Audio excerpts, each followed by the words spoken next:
Gilbert Durand est à la source d'une vaste communauté et je dirais même d'une grande fraternité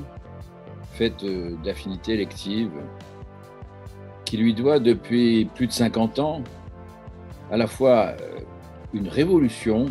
scientifique dans les sciences humaines et sociales, mais aussi pour beaucoup une vocation existentielle nouvelle qui fait voir autrement la vie de l'anthropos. Car l'imaginaire auquel Gilbert Durand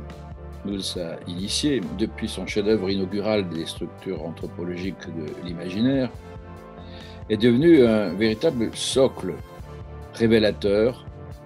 pour comprendre autrement l'homme et pour engager une autre lecture de la vie et de la culture. Dans une université française déjà dominée par un positivisme triomphant et un rationalisme dogmatique, Gilbert Durand, en Homo Viator, a montré un chemin libérateur qui pouvait conduire vers une autre lumière symbolique et mythique qui brille depuis des siècles, voire des millénaires, dans toutes les traditions et qui a été si souvent occultée en Occident par une mythologie linéaire et totalitaire de la rationalité. Les collègues de Gilbert Durand des années 60, ses élèves, puis les élèves de ses élèves, dans toutes sortes de disciplines, des arts à la sociologie, à la philosophie, en passant par les sciences dures, ont reconnu depuis en lui, non un maître à penser très souvent imbu de lui-même,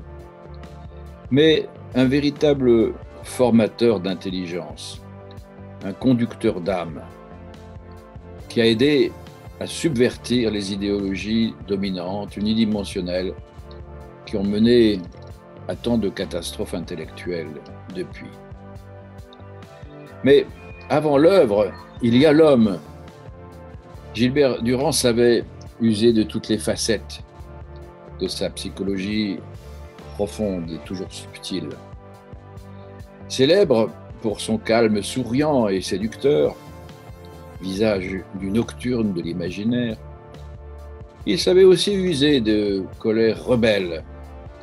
tel Saint Georges, contre la bêtise des hommes et des institutions. Enraciné localement dans sa Savoie natale, où il est né, où il a combattu aussi durement en des heures sombres de la Seconde Guerre mondiale, il savait aussi s'ouvrir au monde global, convoquant avec aisance et familiarité toutes les civilisations anciennes et contemporaines. Excellent dans les causeries presque intimistes, sans notes savantes, où il rendait limpide l'essentiel, il savait aussi manier dans ses articles une érudition sans pareille, reposant sur une culture impressionnante, dans tous les domaines, de l'histoire des religions aux sciences contemporaines. Par sa culture encyclopédique, il était l'homme des ponts, pontifex en latin, pont entre les hommes, pont entre les savoirs, pont entre les cultures, du Brésil à la Chine, du wagnérisme nordique au culte vaudou. Mais Gilbert Durand était aussi un homme d'institution, porteur d'une véritable réforme de l'entendement au sens philosophique, qui aurait pu se cantonner dans une œuvre distante et solitaire. Il a su remplir toutes les fonctions généreuses d'un grand universitaire. Soucieux d'éveiller, de rassembler, de faire partager, il a su mener une politique éditoriale de ses travaux en mettant à la disposition d'un vaste lectorat dans des collections prestigieuses ses nombreux travaux pointus qu'il menait à l'occasion de colloques nationaux ou internationaux auxquels il acceptait de participer, toujours avec une grande disponibilité. Directeur d'un grand nombre de thèses originales ou intempestives, il savait accueillir aussi et soutenir les jeunes chercheurs par ses orientations précieuses et fines. Fondateur On le sait du premier centre de recherche sur l'imaginaire à Chambéry puis Grenoble, avec ses complices de l'époque.